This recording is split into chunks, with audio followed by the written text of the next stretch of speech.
Bonsoir à vous, bienvenue sur Monaco Info. Voici les grands titres de l'actualité du jour.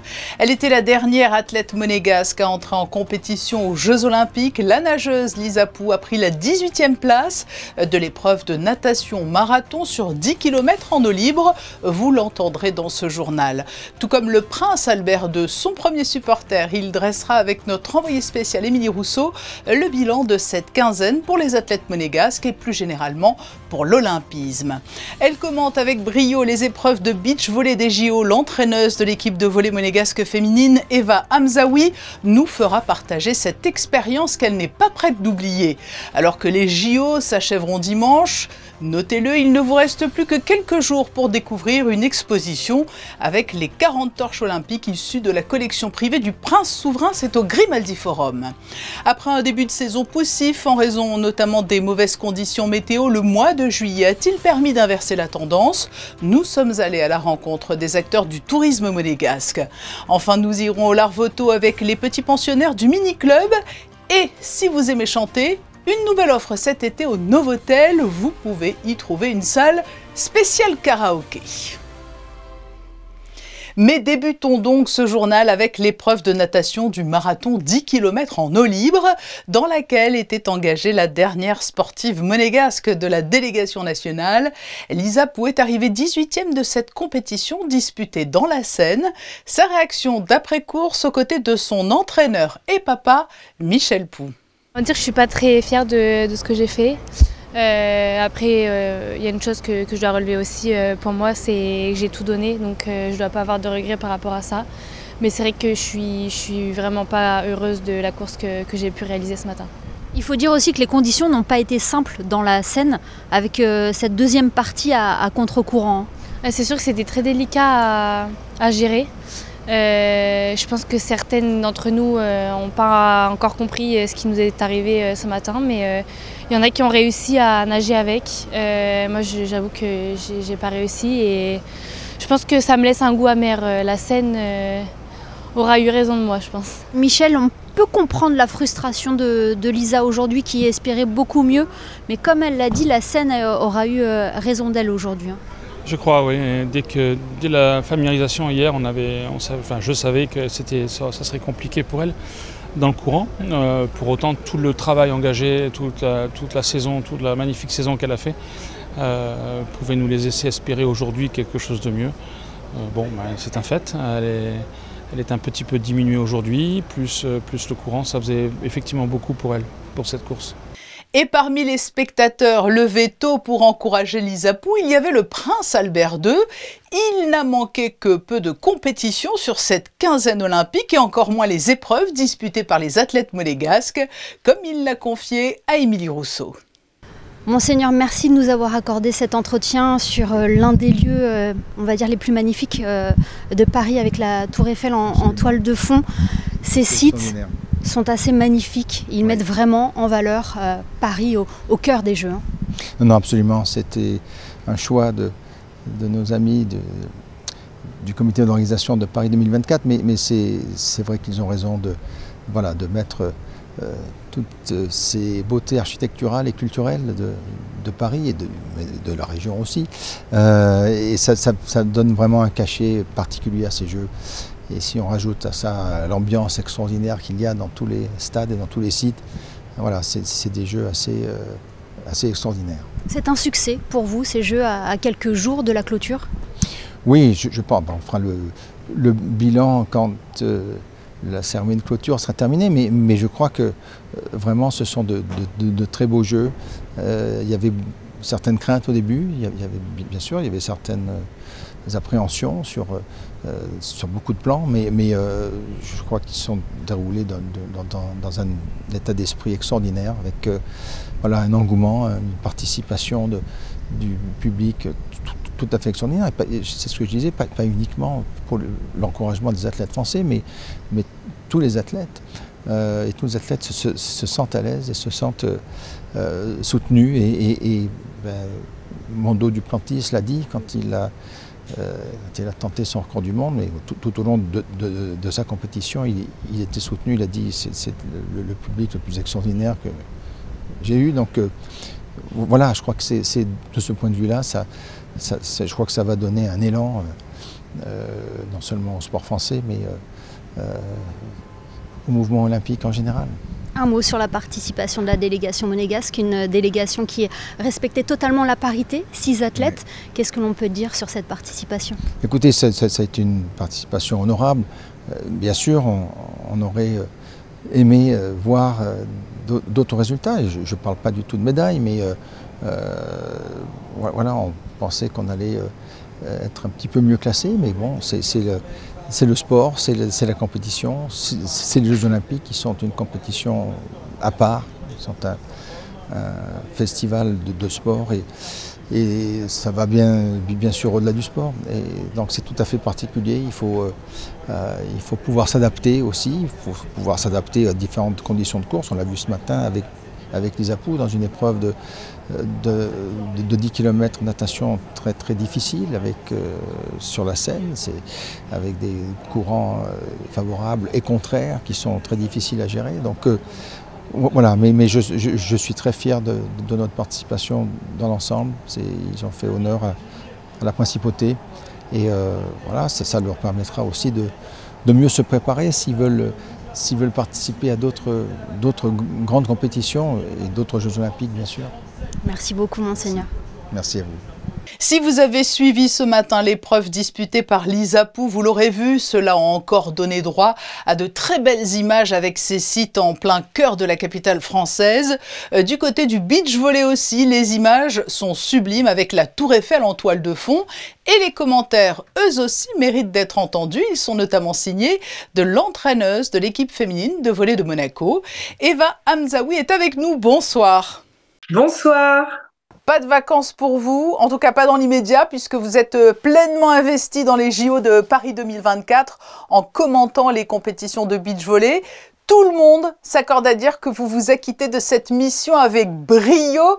Comment la vivez-vous? Merci beaucoup, vraiment merci pour le compliment. J'ai beaucoup travaillé en amont pour préparer ces Jeux Olympiques. Donc, j'ai regardé énormément de matchs, j'ai regardé évidemment la biographie de tous les joueurs, j'ai voulu en savoir plus aussi sur leur vie. C'est aussi ma façon d'entraîner, c'est mes méthodes d'entraînement. Les joueurs ne sont pas que des joueurs, ce sont aussi des personnes qui font beaucoup de choses en parallèle. Et donc, j'ai voulu m'intéresser à eux, à tout ça. Et j'ai eu la chance d'avoir un super binôme, Arnaud Matteoli. Donc, c'est vrai que ça compte beaucoup. C'est ma paire de beach. Et c'est à lui que je dois beaucoup pour cet exercice. Donc il y a eu du travail, mais j'imagine que votre expérience de championne, vos connaissances de ce sport vous aident énormément. Bien sûr. Alors j'ai été sportive de haut niveau, j'ai été en équipe nationale pendant des années, donc sur le circuit, j'ai retrouvé d'ailleurs pas mal d'athlètes contre qui j'ai déjà joué, qui ont poursuivi leur carrière. Et puis aussi mes compétences que j'ai développées au sein de l'AS Monaco en tant qu'entraîneur. C'est-à-dire que j'ai eu cette chance que l'AS Monaco me recrute en tant qu'entraîneur. Et j'ai appris beaucoup. J'ai entraîné de la section loisirs jusqu'au projet de performance. Donc ça, c'est quelque chose qui m'a beaucoup aidé, notamment dans les explications, pour m'adapter en fait à tout type de public. Donc je remercie beaucoup l'AS Monaco de m'avoir donné cette chance et m'avoir permis cette formation aussi pour me préparer au jeu. Tous les spectateurs, tous les téléspectateurs sont époustouflés par la beauté des différents sites des JO. Vous êtes particulièrement bien placé pour ce qui concerne la discipline que vous commentez. C'est incroyable. Je n'ai jamais vu un site aussi beau depuis que j'ai commencé le sport, mais ce n'est pas que moi qui le dis. C'est-à-dire que j'ai rencontré un journaliste allemand qui avait fait 12 Jeux Olympiques, hiver comme été. Il a dit que c'était le site le plus époustouflant dans lequel il était allé. Et les joueurs, c'est pareil, ils expriment énormément de gratitude. Pour eux, c'est un honneur de jouer dans cet endroit. Et puis en plus, le public est très bienveillant, c'est-à-dire qu'il y a beaucoup d'ambiance. On voit que les supporters se mélangent, chantent. Il y a beaucoup de fraternité, c'est magnifique. Vous l'avez dit, Eva, dans une autre vie, au quotidien, vous êtes l'entraîneur de l'équipe de volley monégasque féminine en National 2. Comment se prépare la reprise? Tout le monde, ou presque, goûte à un repos bien mérité, pas vous. Quand les choses sérieuses vont-elles reprendre?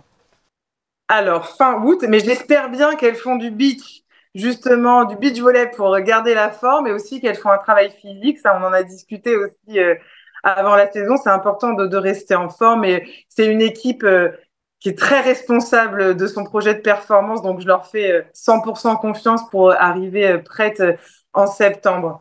Quelles sont vos ambitions pour la saison prochaine, tout ensemble? Alors, match après match, donc on a totalisé 20 victoires consécutives. On a réalisé cet exploit, hein. À ce niveau-là, je suis très fière de cette équipe. Et on a été championne de France, hein. À Monaco, on avait organisé les phases finales et on compte bien continuer sur cette lancée de victoires tout au long de la saison prochaine. Et nous vous suivrons avec grand plaisir. Un dernier mot, vous allez jusqu'au bout de ces JO, puisque les épreuves de beach volley s'étalent jusqu'à dimanche. Quels sont vos favoris? Alors, après les avoir vus, donc au départ, avant la compétition, chez les hommes, c'était les Suédois, donc c'est cette jeune paire prodigieuse qui a été très créative au beach volley. C'est la première équipe mondiale, mais ils ont très mal commencé ces Jeux Olympiques. Et là, ils recommencent à prendre un peu de confiance et on verra en quart de finale, il y a un gros match là contre les Brésiliens. Mais pour avoir vu jouer les Norvégiens, je trouve voilà, je mettrais les Norvégiens favoris qui sont tenants du titre à Tokyo. Mais tout peut arriver. Il y a eu beaucoup de surprises, donc c'est avec... Voilà, c'est avec des pincettes. Ça, c'est pour les hommes et pour les femmes, chez les filles? Alors, pour les femmes, il y a les Brésiliennes, Duda et Ana Patricia, qui ont vraiment, pour l'instant, parcouru un sans faute dans ces Jeux Olympiques. Elles sont favorites et prétendantes à la médaille. Elles viennent pour une médaille.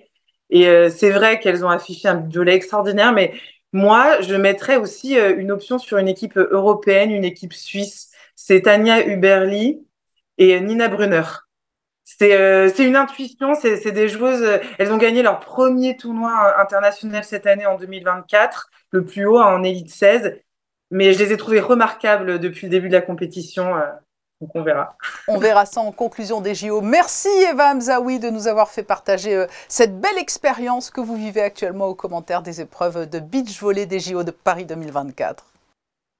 Merci à vous. L'olympisme et ses valeurs, l'olympisme et ses éléments symboliques. Le prince Albert de nous rappeler il y a quelques instants combien il y est attaché. Vous n'avez d'ailleurs plus que quelques jours pour aller découvrir l'exposition consacrée aux torches olympiques de la collection privée du prince. Cela se passe au Grimaldi Forum. Frédéric Ellion et Lionel Bernardi vous en livrent un avant-goût. La célébration de l'olympisme se poursuit en principauté après le passage de la flamme olympique le 18 juin. Le couple princier a inauguré au Grimaldi Forum l'exposition « La flamme olympique au fil du temps ». L'occasion de découvrir toutes les torches des Jeux olympiques d'été et d'hiver depuis les Jeux de Berlin en 1936. 40 torches issues de la collection privée du souverain.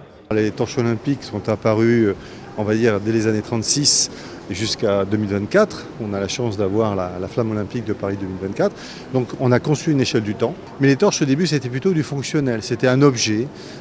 Et puis petit à petit, les pays ont compris que ça pouvait être le reflet esthétique, artistique de leur pays. On voit Lillehammer, qui est une flamme excessivement complexe dans son design, mais tellement proche de leur philosophie scandinave. Donc ils ont compris qu'ils pouvaient, à travers la torche, montrer au monde entier leur design, leur esthétique propre. Donc la torche est devenue un symbole incroyable de technologie, de design et aussi de rassemblement social. Cette exposition est aussi un hommage à l'héritage olympique de la famille princière. Elle célèbre le centenaire de la médaille d'or olympique de John B. Kelly Sr. en aviron à Paris. C'était le souhait du prince de pouvoir honorer la mémoire de son grand-père qui, en 1920, avait déjà fait médaille. Et en 24, il réédite avec la médaille d'or en double. Et voilà, et donc on est 1924, 2024, 100 ans. C'était l'occasion ou jamais de le faire. Et c'est comme ça qu'est née cette collection. Ces torches reflètent la passion du souverain pour le sport, l'olympisme et ses valeurs. Des grands rubans ondulent et mettent en avant des mots qui résument l'esprit du CIO. Sous chaque torche, un QR code à scanner vous donnera des informations précises sur leur spécificité. L'exposition est gratuite, ouverte tous les jours de 10h à 20h jusqu'au 18 août. À peine arrivé et déjà en dédicace, Lamine Camara, le nouveau milieu de terrain de l'AS Monaco FC, était mercredi soir sur le port Hercule à l'espace de l'ASM FC. Il s'est prêté au jeu des signatures et des selfies. L'été a mis du temps à s'installer. Les professionnels du tourisme ont notamment dû faire face à des conditions météorologiques compliquées jusqu'au mois de juillet. Alors qu'il reste encore un mois de congé à Monaco, quelle est d'ores et déjà la tendance de cette saison estivale 2024 ? Alban Jean-Jambre et Thomas Deus sont allés à la rencontre des acteurs du tourisme monégasque. Et oui, après un début de saison compliqué, vous le voyez, les touristes sont présents en masse ici sur le Rocher et pour le plus grand bonheur de nos commerçants. Écoutez. Nous sommes contents, c'est vrai qu'il y a pas mal de monde, belle clientèle européenne, pas mal d'Américains, donc non, on est contents, ça se passe vraiment très bien, la saison elle est bonne. On en baisse par rapport à 2023 et 2022, donc bon, on avait 2 belles saisons il y a 2 années précédentes parce que c'était l'après-Covid. Et bon, ben là, on retrouve des choses un peu plus normales, c'est comme ça. Mais ça reste quand même une bonne saison, on va dire. Ouais. Bilan un peu plus mitigé ici sur le marché de la Condamine en raison des fortes chaleurs. Alors pour y remédier, on vous propose une petite glace. Ça se passe plutôt pas mal. On a eu le mois de juin qui était peut-être un petit peu moins bon que les années d'avant, sûrement dû à la météo. Mais depuis début juillet, les fortes chaleurs qu'il y a, tout se passe très bien pour nous. Il y a pas mal d'Américains. On a pas mal d'Asiatiques aussi, donc ça dépend, japonais, coréen, il y en a beaucoup. Et après, forcément des Italiens, beaucoup de Français. Cette année, pas beaucoup l'après-midi. Je pense peut-être trop chaud, les personnes se vont chercher de l'ambiance réfrigéré. Moi, je suis sur la place, c'est horrible. Dans les 14h à les 17h, c'est tabou. Et pour affronter la chaleur, on peut aussi venir ici, à la plage du Larvoto, où visiblement les touristes ne sont pas assez nombreux. C'est calme, on va dire. C'est un peu calme. C'est clair que l'après-Covid n'a rien à voir. Je pense qu'il manque un peu de touristes. La plage est vide. On se demande où sont passés les gens, quoi. À Paris, peut-être, avec les JO. J'ai augmenté mes achats, puisque l'année dernière et l'année d'avant, on avait vraiment très bien travaillé. Et là, les achats que j'ai fait en plus, je pense que je vais les garder pour l'année prochaine ou je vais les brader. Cette année, c'est un peu difficile parce qu'elle est partie un peu tard l'été. Parce qu'en juin, il y avait encore un peu la pluie. Nous avons du monde. Larvoto, maintenant, c'est toujours plus connu sous Monaco. Pour les restaurants, pour les magasins. Et pour moi, c'est un très bel été. Pour résumer, c'est un bilan très mitigé pour la saison touristique. Ici à Monaco, vous le voyez derrière moi, on a été habitué à des plages vraiment plus remplies que celles qu'on a actuellement. Mais les commerçants gardent le sourire malgré tout. Et pendant ces longues vacances, il faut occuper les plus jeunes. Au Larvoto, le mini-club propose aux enfants des activités ludiques et éducatives chaque jour, comme a pu le constater Fabien Bonilla. Le mini-club est situé au cœur de la plage du Larvoto. Géré par le service de la petite enfance de la mairie, il est ouvert du lundi au vendredi du 1er juillet au 30 août de 8h à 18h. Il accueille chaque jour 50 enfants répartis dans 2 groupes, les 3-5 ans et les 6-12 ans. Il est accessible pour les enfants de parents monégasques ou de résidents. Le coût, 24 € par jour. Et manifestement, on ne s'y ennuie pas. Il y a plusieurs activités. Il y a des activités sur site, donc ateliers créatifs, activités artistiques. Il y a des mousse parties, des booms, des combats de sumo, etc. sur site. Et à l'extérieur, on a organisé plusieurs choses en partenariat avec les infrastructures de Monaco, comme le musée océanographique, le musée de l'automobile, etc. On a aussi eu un partenariat avec l'hôtel Métropole, où ils ont fait un atelier cuisine avec un chef. On a organisé un Monaco Express, donc un peu inspiré de l'émission Pékin Express, donc partout dans Monaco. Le karting électrique sur le port, le 3x3 de basket. Moi aussi, j'aime le risque. Le matin, on fait des activités, des jeux de société, des jeux de cartes ici. Après, on sort, on va au stade Louis II, on va à la piscine. On fait le trampo, des activités, du baby-foot, on fait plein de choses, on sort. C'est vraiment bien le mini-club. Parmi les 7 animatrices et animateurs, Erin est le reste de l'année étudiante en communication. J'adore travailler avec les enfants, malheureusement j'ai aimé aussi autre chose pour mes études, mais c'est quelque chose que j'adore faire l'été, que je ne fais pas le reste de l'année. Ça me permet de passer un été sympa auprès d'enfants et ouais, c'est vraiment génial de faire ça et ça apporte beaucoup, l'amour des enfants, etc. C'est vraiment top. Il est aux alentours de 16h, après une journée bien chargée en loisirs, place au goûter, avant l'arrivée des parents à partir de 16h45. On se dit au revoir entre copains et on se donne rendez-vous le lendemain pour de nouvelles aventures. Une idée d'activité en cette période estivale tout en restant au frais. Le Novotel a récemment ouvert sa karaoké room, une salle dédiée à ceux qui veulent pousser la chansonnette, un concept inédit à Monaco. Regardez ce reportage d'Alban Gingembre et Alexandra Marangoni. Et je voudrais que tu te rappelles, notre amour est éternel et pas artificiel. Je voudrais que tu te ramènes devant, que tu sois là de temps en temps. Ici, le micro est à vous. Le Novotel abrite désormais sa propre salle de karaoké, un espace privé pour réviser ses plus grands classiques. Il y a un catalogue qui est en partenariat avec Carafun, qui est la plus grosse application de karaoké. Donc vous trouverez tout type de chansons, de la chanson française aux variétés internationales, un registre pour tout le monde sans aucun doute. On est parti du constat que nos salles de réunion étaient occupées souvent en journée, mais qu'il y avait des espaces disponibles le soir, le week-end principalement. Et du coup, notre équipe commerciale a réfléchi à un nouveau concept avec nos équipes de restauration également. Et est né le concept de la Karaoké Room Novotel. Au programme, 2 formules, la soirée karaoké avec des planches à partager ou bien le goûter karaoké avec le bar à gaufres. La réservation se fait en ligne ou par téléphone, un concept qui fait du bruit. Vous pouvez détruire tout ce qui vous plaira, elle n'a qu'à ouvrir l'espace de ses bras pour tout reconstruire, je l'aime à mourir, elle a dû faire toutes les guerres. Et l'amour aussi. La Karaoké Room est ouverte tous les jours jusqu'en septembre, mais l'établissement envisage déjà de prolonger l'offre jusqu'à la fin d'année. Et l'amour aussi. Le Novotel qui propose également cet été une formule bras zéro, au menu des produits frais et locaux avec un grand choix de viande et de poissons à déguster autour d'un bras zéro. Nous allons découvrir maintenant les couleurs du temps pour la journée de demain, vendredi, alors que l'on annonce une nouvelle vague de chaleur pour ce week-end. Qu'en sera-t-il demain, Christine Datomel ? Bonsoir Patricia, bonsoir à tous. Demain, la journée sera ensoleillée, les températures élevées, elles monteront jusqu'à 30 degrés. À noter également un ensoleillement élevé avec un indice UV à 7. L'usage de protection solaire est donc fortement recommandé. Et puis sinon, demain, nous fêterons un joli prénom puisque nous souhaiterons une bonne fête à tous les amours. Nous refermons ce journal avec la traditionnelle série de photos de fin d'édition. Elles sont consacrées aux préparatifs du spectacle de drone qui se tiendra vendredi soir au Port Hercule. Des photos de Manuel Vitali. Je vous souhaite une très belle soirée et demain, en cette période olympique, je transmettrai le témoin à Fabien Bodilla que vous retrouverez à 19h. À très bientôt sur Monaco Info.